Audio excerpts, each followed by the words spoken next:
वैसे तो देश की जनता एक नरेंद्र मोदी को रोज भाषण देते हुए देखती हैं, लेकिन आज हमारे साथ तीन तीन मोदी जी हैं। और ये बताइए, ये कौन सी उम्र के मोदी जी हैं, ये कौन सी उम्र के, और ये डायरेक्टर जो है वो खुद बताएंगे। ये 9 से 16 साल तक फैजल करेंगे, फिर 18-20 साल की उम्र से लेकर 40-45 साल तक आशीष जी करेंगे, और महेश जी करेंगे CM to PM 52 से लेकर अभी की जो करंट एज है वहाँ तक के। अभी करंट एज वाली, तो जो लोग स्पीच रोज सुनते हैं तो वो आप उस स्टाइल में देंगे। तो सर स्टार्ट कुछ वैसे एक दो लाइन से करें। ओके मित्रों, जो मेरे बोलिंग क्या है ना, एडवांटेज ये होता है कि जब हम शूट करते हैं वी कैन टेक वन मोर।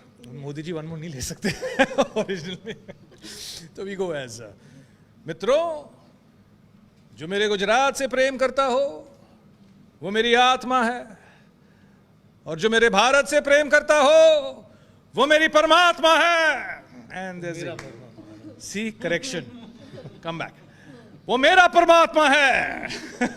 हाँ, मतलब बहुत क्विक थे ये पकड़ने में। Exactly my point. इतनी मेहनत की जाती है, we all do our best as an actor. As I said, you know, we practice our lines, हम लोग अपनी लाइनें तैयार करते हैं, then we get in to the mood of the character, and then all the little nuances and everything, Hindi में बोलना या जितने भी छोटे न्यूएंसेस है वो हमारी डायरेक्टर टीम, हमारी writing team, this all on our head to get it right. तो सर हम अब 45 साल तक के मोदी जी के पास आते हैं।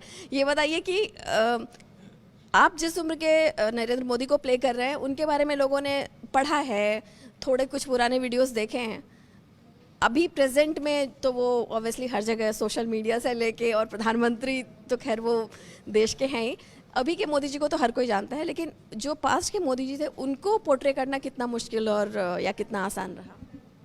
दोनों ही है। वो जैसा आपने कहा कि पब्लिक डोमेन में कुछ है नहीं उनके बारे में ज़्यादा, और दो चार कुछ वीडियोस हैं, एक आध फोटोग्राफ्स हैं, उसके अलावा कुछ है नहीं ज़्यादा। तो वो आसान भी हो गया और मुश्किल भी वही था कि क्योंकि अब जो हम कह देंगे या दिखा देंगे वो फ्यूचर के लिए रेफरेंस पॉइंट बन जाएगा फिर, तो उसमें आप गलत नहीं हो सकते हैं, उसमें आपको सटीक होना पड़ेगा, और उसमें उतना ही अनबायस्ड और रियल भी होना पड़ेगा आपको, क्योंकि एज एन अवेयर सिटीज़न और हम सभी हैं, तो हम उस चीज़ को उतनी ट्रांसपेरेंसी, उतनी ऑनेस्टी और उतने ही बिना कोई पक्ष लिए हुए उसे कहना है, क्योंकि उस समय ना पॉलिटिक्स का आइडिया था, ना एक ऐसी इमेज का विचार था। वो सिंपल एक इंसान, एक बच्चा जो अपने आप को खोज रहा है, अपना हायर पर्पस खोज रहा है लाइफ में। क्योंकि कुछ लोग डेस्टाइन पैदा होते हैं, और हम सभी कुछ ना किसी चीज़ के लिए डेस्टाइन पैदा होते हैं, और वो अपनी डेस्टिनी खोज रहे हैं। सो वो जर्नी, वो एक्सप्लोरेशन आई थिंक बहुत ही मुझे तो बड़ा मज़ा आया उसको प्ले करने में। और चूँकि मुश्किल ये था कि कोई रेफरेंस पॉइंट नहीं था, तो हमने आई थिंक जो 1 साल से रिसर्च की गई थी उसके ऊपर राइटर्स की टीम ने, उमेश सर ने, उसमें बहुत सारे इंटरेस्टिंग रियल लाइफ अकाउंट्स हैं, तो वहाँ से चीज़ें निकल आई, वहाँ से किरदार निकल आया हमारे लिए।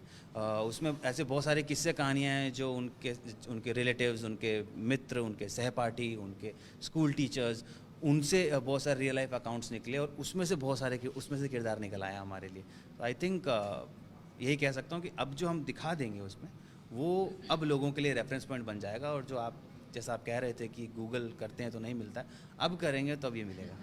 और आप वो उस उम्र के नरेंद्र मोदी को प्ले कर रहे हैं जो घर छोड़कर गए थे, राइट? तो आपने कैसे तैयारी की, और उमेश सर ने कैसे तैयार किया?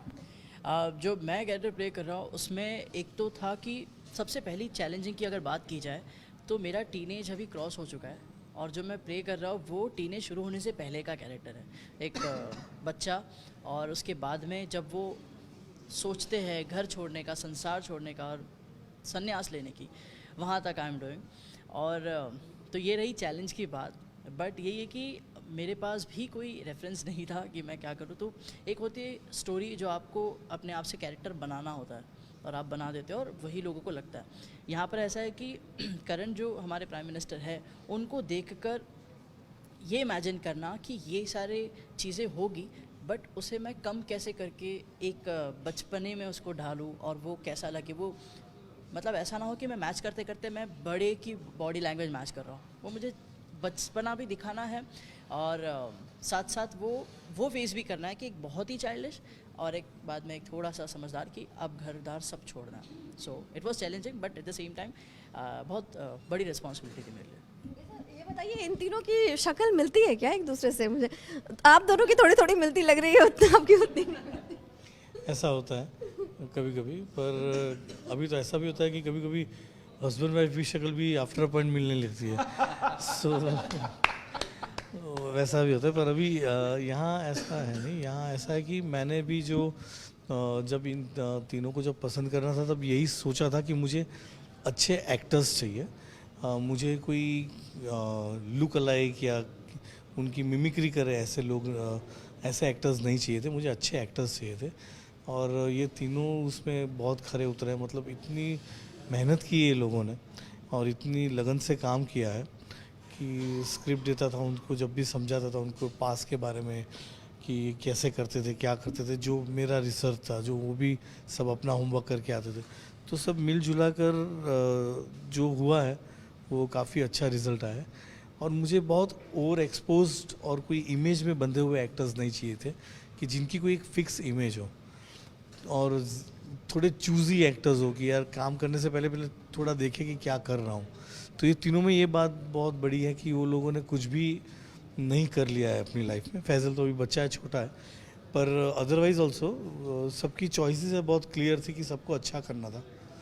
तो इसलिए ये तीनों भले दिखते अभी एक नहीं हो, पर आप जब सीरीज़ देखोगे तो लगेगा कि हाँ ये एक सूत्रता उनके परफॉर्मेंस में है, जो है वो एक सूत्रता दिखेगी आपको। जिस तरह से जो नरेंद्र मोदी जी के ऊपर जो फिल्म आ रही है वो आने से पहले ही कंट्रोवर्सी में है कि चुनाव के समय आ रही है। सेम कुछ लोग आपके सीरीज़ के बारे में भी बात कर रहे हैं कि भाई चुनाव का मौसम है तो अभी क्यों, पहले क्यों नहीं इससे पहले आई। उसके बारे में क्या कहना चाहिए? उसके बारे में तो मैं तो ये कहूँगा, हम तो 1 साल से मेहनत कर रहे थे, ये तो अभी बन पाई है क्योंकि ये बहुत बड़ा टास्क है एक वेब सीरीज़ बनाना। हमने 400 साढ़े 400 मिनट का एडिटेड फुटेज निकाला है, मतलब 40-45 मिनट का एक एपिसोड। तो हम तो 1 साल से बना रहे थे। इट हैपेंड कि अभी ये हमारी बन चुकी है, तो हम उसको ज़्यादा वेट नहीं कर सकते हैं क्योंकि हमारा भी इन्वेस्टमेंट है इसमें। हम ज़्यादा 3-4 महीने और वेट करें इलेक्शन ख़त्म होने का, तो ये अलग चीज़ हो जाती है, हमारे लिए बर्डन अलग हो जाता है। अदरवाइज ऐसा कुछ ऐसा एंगल है वैसे ही बनाना था, वैसा हमने कभी नहीं सोचा। सर आपने तो मतलब इतने सालों से इतना काम किया, मेरे ख्याल से ये बायोपिक में आप पहली बार काम कर रहे हैं या इससे पहले कोई काम करने का एक्सपीरियंस रहा है आपका? इससे पहले मैंने एक बायोपिक किया था which is the story of Sadhu Vaswani, जो अभी पूना में है। It's a museum, a light and sound museum. तो और उनके अलावा मैंने 10 एपिसोड्स भी किए हैं Sadhu Vaswani. So for me it's my second biopic, लेकिन both have been challenging and this also has been extremely challenging. खैर आपने तो राम ही प्ले किया, हालांकि हम उसको बायोपिक नहीं कहेंगे, उसको तो हम अपने देश, कल्चर और सभा धर्म हर का हिस्सा बताएंगे। लेकिन आपके लिए ये नरेंद्र मोदी जी का बायोपिक प्ले करना वो किस तरह से अलग था आपके पिछले किरदारों से? जी, जर्नी अलग है एकदम, तो किरदार ही अलग ही होगा और एक्सपीरियंस भी अलग होगा। पर मैंने कभी भी इसको एज अ बायोपिक अप्रोच नहीं किया। और मतलब अपनी बात कह सकता हूँ, सिर्फ मैंने इसको कभी भी एज अ बायोपिक अप्रोच नहीं किया। दूसरा, कभी मैंने इसको मोदी जी की जर्नी अप्रोच नहीं किया, क्योंकि मैं वो जर्नी कह ही नहीं रहा था कभी भी। तो अगर मैं वो बर्डन दिमाग में लेकर चलता तो शायद मैं उसको उतने ऑनेस्टी के साथ में कह नहीं पाता या कर नहीं पाता। मेरे लिए वो एक, जैसे शायद मैं 17-18 साल का जब था, जो मैं सोचता था तो कुछ सवाल मेरे अंदर थे, वही सवाल इनके पास भी थे, उनके जवाब उन्हें भी चाहिए थे, उनकी एक्सप्लोरेशन उन्हें भी करनी थी। तो मैंने बस वो सवाल के जवाब ढूंढने की कोशिश की, और उसके चलते हुए अब आपका परिवेश क्या है, आपका एनवायरनमेंट क्या है आपके आसपास। तो वो एक ऐसे पॉलिटिकली चार्ज एनवायरनमेंट में थे, आसपास उनके वो एनवायरनमेंट था, पर वो उसके बीच में थे। तो शायद उन्हीं सवालों के बीच में उनको वहीं से जवाब मिलते चले गए और वो जर्नी बन गई। तो मैंने इसको कभी भी ऐसा बायोपिक अप्रोच नहीं किया, और मेरे लिए बस एक मेरे लिए नरेंद्र की कहानी थी जो फाइनली मोदी बने।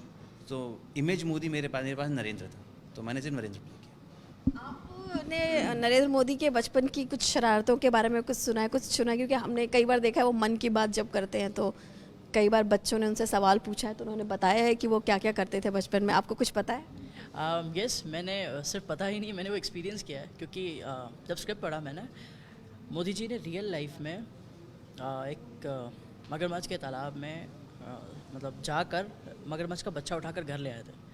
सो ये अभी भी सुनना मेरे लिए ऐसे शॉकिंग वाला है कि मगरमच्छ मतलब मैं कोई मछली के तालाब में भी ना जाऊँ। तो वो उस टाइम पर ऐसी शरारतें करते थे, रिस्की शरारतें जिसको कह सकते हैं। तो अभी भी जब हमने वो रियल लोकेशन पे शूट किया उसी तालाब में जिसमें मोदी जी जाया करते थे, तो मैंने 10 लोगों को पूछा है कि इसमें एक भी मगरमच्छ छूटा तो नहीं है ना? नहीं, तो वो सब लेके चले गए। मे बी सो ऐसी बहुत सारी ऐसे सीन शूट किए हमने जहाँ पर उनकी शरारतें भी हुई है और उनका एक एटीट्यूड है इम्पॉसिबल चीज़ों को पॉसिबल करना इन a positive way.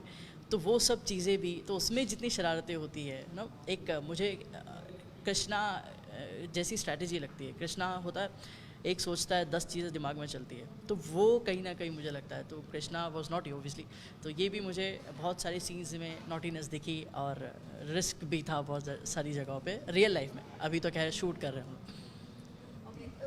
Modi ji का हमने देखा, नरेंद्र मोदी का, कि बात करते हैं जहाँ भाषण वाषण उनके चुनाव से अलग अगर बात करें, उनका एक सेंस ऑफ ह्यूमर भी है। वो कितना आपने इस बायोपिक में किया है? काफ़ी in fact we have kept it very lively atmosphere. जो हर सीक्वेंस में जो उनका विट है, जो ह्यूमर है, वो हर एपिसोड में आप देखेंगे कि बहुत मज़ा आएगा। उनका हर चीज़ को देखने का जो नज़रिया है, उसमें वो कैसे टेंस सिचुएशन में भी उनका एक ह्यूमर का एक स्टाइल था, वो कर देते थे। तो बाजू वाले उस पर भड़कते थे उसके फ्रेंड कि यार अभी भी मजाक सूझ रहा है तुझे। मतलब ऐसे टाइम में ही मज़ा काम आता है, ताकि जो प्रेशर है वो कम हो जाए और जो करना है उस पर हम फोकस कर सकें। तो वो उनका जो कैरेक्टर है वो हमने थ्रू आउट द सीरीज़ रखा हुआ है। अपार्ट फ्रॉम जो किरदार के अलावा, जो हम अगर एज ए पर्सनल तौर पर कहेंगे, तो फिर जो Narendra Modi as a prime minister हैं और Narendra Modi as a human being है, क्या फ़र्क देखते हैं आपस में? मैं बस मैं अपनी बात कहना चाहूँगा that obviously I haven't met the gentleman, but as a character PM जो सबके नज़र में है वो हमारे नज़र में भी है, that we love him, we all love him, not because of him being the PM, चूँकि उन्हें इतना काम जो किया है, यू नो, गुजरात को जिस तरह से उन्होंने बदला है and all the changes is bought in for the prime minister, जब से वो प्राइम मिनिस्टर बने हैं। तो आई थिंक प्यार तो सब है, सब करते हैं उनके साथ। एंड पर्सनली मैं उनको जानता नहीं हूँ, सो मैं उस पर कमेंट नहीं कर पाऊँगा, यू नो, बट जो मैंने देखा है स्क्रिप्ट के हिसाब से, जो मैंने पर एक बात कहूँगा कि इन्होंने कुछ ऐसी पर्सनल मोमेंट्स जो है वो परफॉर्म ज़रूर की है ये शो में। जब वो अकेले थे तो क्या सोचते थे, वो जब आप देखोगे तो आपको बहुत मज़ा आएगा कि हाँ, ये सारी चीज़ें जी जो काफ़ी पर्सनल थी, जो हम लोगों ने कहते हैं ना कि अनटोल्ड स्टोरी है हमारी। तो ऐसे कई नए सीक्वेंस है जो लोगों को अभी तक पता नहीं है और जो देखने मिलेंगे आपको, वो मैं अभी बताना नहीं चाहूँगा। अब ये इरोस नाउ पे जब आए तब देखना। ऐसी ख्वाहिश होती है कि अगर कोई बायोपिक बन रही हो तो जिसके ऊपर बने वो इंसान ज़रूर देखे। फिलहाल चुनाव का मौका है, तो आपको इसकी पॉसिबिलिटी लग रही है आशीष, क्या?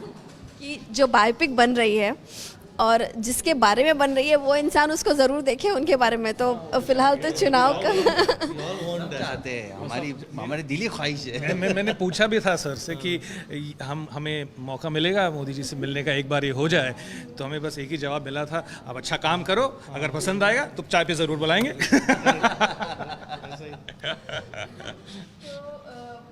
क्या जाते जाते क्या कहना चाहेंगे अपने इस नई सीरीज़ के बारे में दर्शकों से, और जो आपको आजकल ज़्यादा नहीं देख पाते हैं?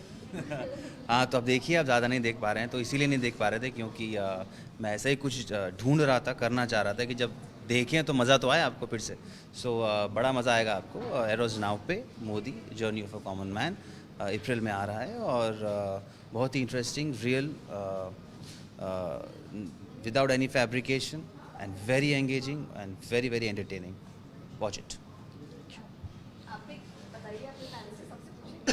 यस, इस प्रोजेक्ट पे ऑलरेडी बहुत टाइम से वर्क किया जा रहा है और तब जाके एक प्रोडक्ट रेडी हुआ है और काफ़ी लोगों की मेहनत लगी है। सो इरोस नाउ पे आ रहा है एंड डिस्काउंट भी लगे। सुना है मैंने कि आप लोग सब्सक्राइब करो इस इरोस नाउ को, और बस ये सीरीज़ देखना एंड अपने रिव्यूज़ देना, कैसी लगी, क्या लगी। एक सवाल मेरे मन में आ रहा है, आप इतना डांस करते हैं, बचपन के मोदी जी डांस करते थे कि नहीं करते थे? वो फिलहाल हमने ऐसे सीन में दिखाया नहीं है, बट आई एम श्योर कि डांस भी करते होंगे क्योंकि उन्होंने हर एक चीज़ें की है, सो डेफिनेटली। यानी डांस है, आप देखेंगे डांस है। अच्छा आप किया आपने? अच्छा आपने वो भी बजाया, मैंने देखा है। आप क्या कहना चाहेंगे? अब मैं बस ये कहना चाहूँगा कि बहुत मेहनत से, बहुत लगन से हमने ये वेब सीरीज़ बनाई है। सो अगर आप इसे देखेंगे तो it will complete the circle, मतलब सब खुश रहेंगे। सो प्लीज़ आप देखिएगा ज़रूर। मैं ये कहना चाहूँगा कि ये मोदी सीरीज़ जो है वो नाम से ऐसा लगता है कि ये पॉलिटिकल होगी, पर ऐसी है नहीं। ये बहुत ही ह्यूमन स्टोरी है, हर पीढ़ी को ये अच्छी लगेगी। मैं तो चाहूँगा कि घर में अगर बच्चे भी हैं तो उन्हें भी ये सीरीज़ दिखाएं, ताकि उन्हें पता चले कि जो संस्कार उनमें थे वो संस्कार उन्हें कहाँ से कहाँ लेकर गए। ये बहुत ही इंस्पिरेशनल और मोटिवेशनल सीरीज़ है, तो उनको भी बहुत पसंद आएगी। हर माँ बाप से, हर दादा दादी से मेरी रिक्वेस्ट है कि अपने पोते को या बेटे को या बेटियों को ज़रूर दिखाएं ये सीरीज़। अभी इरोस नाउ पे आने वाली है और ख़ास देखें। Thank you so much. Thank you so much.